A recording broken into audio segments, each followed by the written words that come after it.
नमस्कार। Daily current affairs section पे lowers अर्थ 14 YouTube channel पे आपका स्वागत है।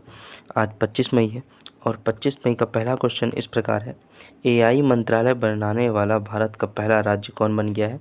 तो ये केरल बन चुका है आपका एआई मिनिस्ट्री बनाने वाला। ठीक है, नेक्स्ट क्वेश्चन की ओर। भारत में केंद्र सरकार की परियोजनाओं को लागू करने में किस राज्य को पहला स्थान दिया गया है? तो महाराष्ट्र को दिया गया है। केंद्र सरकार परियोजनाएं जैसे सड़क बनाना, किसानों और छात्रों की मदद करना, स्वास्थ्य संबंधी योजनाओं को लागू करना, तो इन सबको अच्छे से रेगुलेट करना और इस प्रोजेक्ट को आगे बढ़ाना कम समय में सबसे आगे इसमें महाराष्ट्र अग्रणी राज्य बन के उभरा है। नेक्स्ट क्वेश्चन की ओर। एशिया प्रशांत उत्पादकता शिखर सम्मेलन के 68वें सत्र का आयोजन किस देश में किया गया? तो ये भारत में किया गया। इसका जो उद्देश्य है आपका इनोवेशन है और ये एशिया पैसिफिक प्रोडक्टिविटी का जो फर्स्ट टाइम हुआ था आपका 1961 में हुआ था। कहाँ पे? जापान के टोक्यो में। कहाँ पे? जापान के टोक्यो में इसका फर्स्ट एडिशन हुआ था। अब देखिए 67 68 तो आपका इंडिया है, अगर 67 अगर आपसे कोई पूछता है तो जकार्ता इंडोनेशिया में आता है। कहाँ पे इसका एडिशन हुआ था? जकार्ता इंडोनेशिया में 67 हुआ था। तो इसमें पूछा गया एशिया प्रशांत उत्पादकता शिखर सम्मेलन में 68वां कहाँ आयोजन हुआ? तो भारत में। 1961 में फर्स्ट हुआ जापान के टोक्यो में। नेक्स्ट क्वेश्चन की ओर। IAEA के तहत वर्ष 2026 के लिए RCA का अध्यक्ष किसे नियुक्त किया गया है? RCA जो हर साल IA के तहत चुना जाता है। IAEA का फुल फॉर्म होता है इंटरनेशनल एटॉमिक एनर्जी एजेंसी। ठीक है, ये जो एटॉमिक एनर्जी होती है ना, जो बनाई जाती है, उसको शांतिपूर्ण से उपयोग करना, उस पर ये काम करती है। हर साल ये RCA देशों को, RCA का फुल फॉर्म होता है रीजनल कोऑपरेटिव एग्रीमेंट। RCA देशों का समूह को जो परमाणु तकनीक से मिलकर काम करती है, ये हर साल RCA का एक चेयरमैन चुना जाता है ना। तो अभी 2026 में इसका चेयरमैन किसे चुना गया है? तो आपको भारत को चुना गया है। और यहीं चले जाएं कि 2025 में श्रीलंका को चुना गया था। किसे? श्रीलंका को। ठीक है, श्रीलंका को आपको चुना गया था 2025 में। नेक्स्ट क्वेश्चन की ओर चलते हैं। भारत की पहली निजी मरीन गैस टरबाइन सुविधा किस राज्य में स्थापित की गई है? आंध्र प्रदेश में।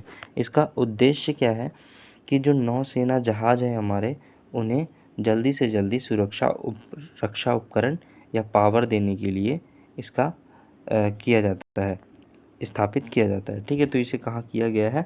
आपके आंध्र प्रदेश में। नेक्स्ट क्वेश्चन की ओर। ब्रिक्स शिखर सम्मेलन 2026 का आयोजन कहाँ किया गया है? तो इसका आयोजन आपके न्यू दिल्ली में किया गया है। और अगर आपसे कोई पूछे कितने देश हैं इसमें, तो ब्रिक्स में देखते हैं अपन। ब्रिक्स में आपका ब्राज़ील है। ठीक है, ब्राज़ील है। फिर R से आपका रशिया है, I से आपका इंडिया है, C से आपका चाइना है और S से आपका साउथ अफ्रीका है। ठीक है, तो S से आपका क्या है? साउथ अफ्रीका है।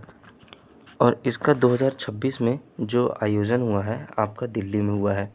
कहाँ आयोजन हुआ है? न्यू दिल्ली में। ठीक है, और 2025 में इसका जो आयोजन हुआ था ब्राज़ील के रियो डी जेनेरियो में हुआ था। कहाँ? रियो डी जेनेरियो पे 2025 में हुआ था। ठीक है, और 2024 में अगर देखा जाए तो 2024 में ये रसिया के कजान में हुआ था। कहाँ पे हुआ था? रसिया के काजान में, है ना। और 2026 में जिसे न्यू दिल्ली में ऑर्गेनाइज किया गया, इसमें क्या मोटो रहा इसका? किस बात पे चर्चा की गई? तो ट्रेड, इकोनॉमी, सिक्योरिटी और वैश्विक सहयोग मुद्दों पर चर्चा हुआ। ठीक है, यहाँ से चलते हैं नेक्स्ट क्वेश्चन की ओर। तो ब्रिक्स शिखर सम्मेलन 2026 का आयोजन कहाँ हुआ? तो आपके नई दिल्ली में हुआ। भारत का पहला बुजुर्ग देखभाल विभाग बनाने की घोषणा किस राज्य ने की है? तो आपके बुजुर्गों के लिए देखभाल के लिए आपके केरल राज्य ने ये घोषणा की है। नेक्स्ट क्वेश्चन की ओर। केंद्रीय सूचना आयोग ने किसे RTI एक्ट के दायरे से बाहर रखने का आदेश दिया है? RTI एक्ट से BCCI। RTI क्या होता है? गवर्नमेंट की वो पॉलिसी कि कोई भी आम आदमी आप सरकार से डायरेक्ट सवाल पूछ सकता है कि सरकार ने क्या काम किया है, क्या काम नहीं किया है। तो अभी सेंट्रल इंफॉर्मेशन कमीशन ने CIC ने BCCI को इससे बाहर रखा है। BCCI जो है अपने खर्चे खुद हटाती है, मतलब खुद लेती है, गवर्नमेंट से किसी भी प्रकार का कोई लेना देना नहीं है इसका, ठीक है। तो राइट इंफॉर्मेशन एक्ट 2005 से इसको हटा दिया गया है, किसे, आपके BCCI को, है ना। तो आई होप आपको समझ में आया होगा RTI क्या होता है। नेक्स्ट क्वेश्चन की ओर चलते हैं। पंजनाग महोत्सव किस स्थान पर मनाया जाता है? तो ये जम्मू कश्मीर पे मनाया जाता है और इसे 2023 में कोविड के बाद सबसे बड़े पैमाने पे मनाया गया था, ठीक है। और ये जो जहाँ पे ये मनाया जाता है भादरवा, उसे नाग संस्कृति की भूमि भी कहा जाता है। कौन सा? भादरवा, तो ये भी ध्यान रखिएगा, ठीक है। और दूसरी तरफ देखा जाए, मणि महेश हिमाचल में एक फेस्टिवल मनाया जाता है शिव और नाग की पूजा के लिए। कौन सा? मणि महेश हिमाचल प्रदेश में मनाया जाता है, मणि महेश हिमाचल प्रदेश में। नेक्स्ट क्वेश्चन की ओर।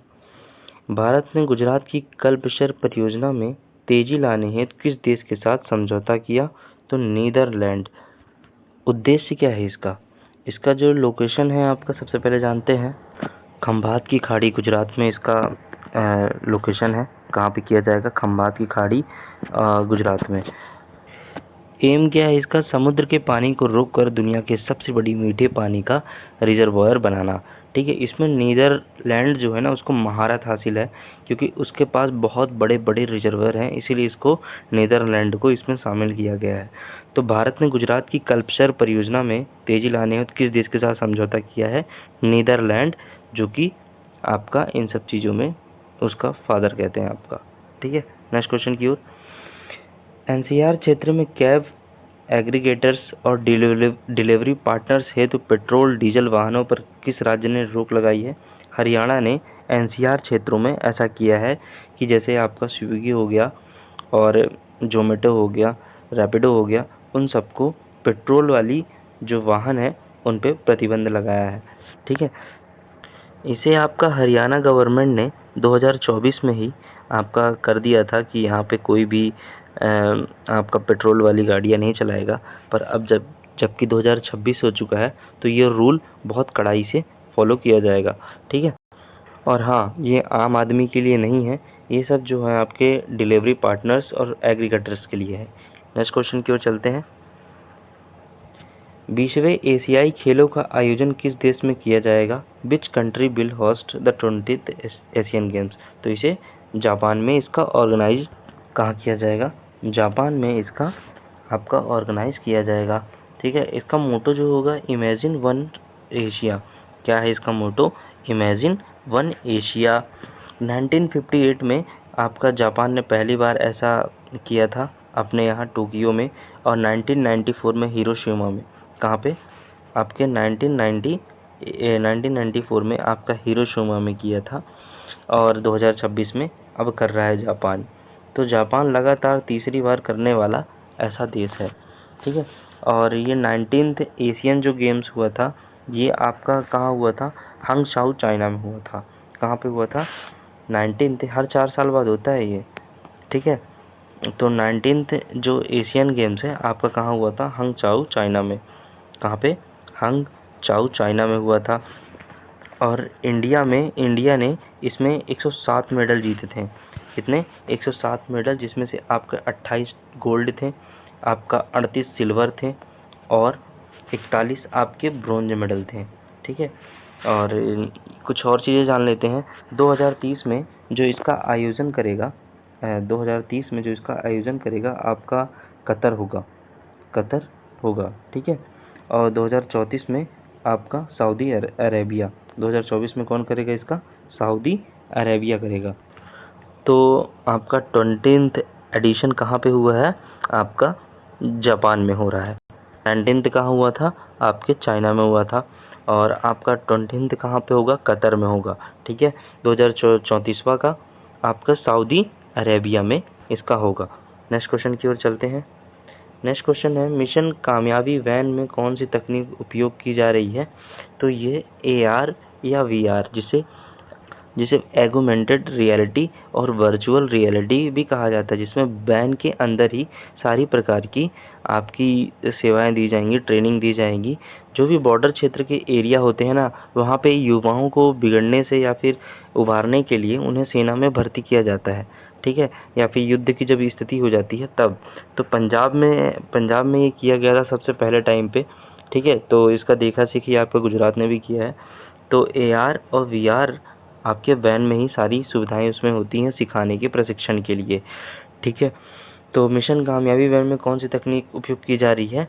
AR VR, ठीक है। इसका फुल फॉर्म क्या होता है? वर्चुअल रियलिटी और एगमेंटेड रियलिटी। नेक्स्ट क्वेश्चन की ओर। Recently where have scientist discovered the earth's oldest known air wide drilling. तो इसे कहाँ पे? अंटार्कटिका में किया गया है। सबसे पुरानी ज्ञात हवा का पता लगाया है अंटार्कटिका में। नेक्स्ट क्वेश्चन की ओर। भारतीय वायुसेना की पहली कैटेगरी ए महिला फ्लाइंग इंस्ट्रक्टर कौन बनी है? तो स्क्वाड्रन लीडर सान्या बनी है। कौन बनी है? स्क्वाड्रन लीडर सान्या बनी है। नेक्स्ट क्वेश्चन की ओर। पद्मश्री 2026 के लिए कला क्षेत्र में किसे चुना गया है? तो तृप्ति मुखर्जी को चुना गया है, तृप्ति मुखर्जी को। इसके बारे में पद्मश्री, पद्म विभूषण के पूरा एक बड़ा सा टॉपिक हम बनाएंगे और डिस्कस करेंगे 2026-25 में किसे मिला गया है, ठीक है। तो पद्मश्री 2026 के लिए कला क्षेत्र में किसे चुना गया है? तो आपके तृप्ति मुखर्जी को चुना गया है। तो ये आपका 25 मई का करंट अफेयर है, ये आपका यहीं से समाप्त होता है। अगर आपको वीडियो इन्फॉर्मेटिव लगा हो तो आप इसे लाइक, कमेंट, सब्सक्राइब कीजिएगा। Thank you.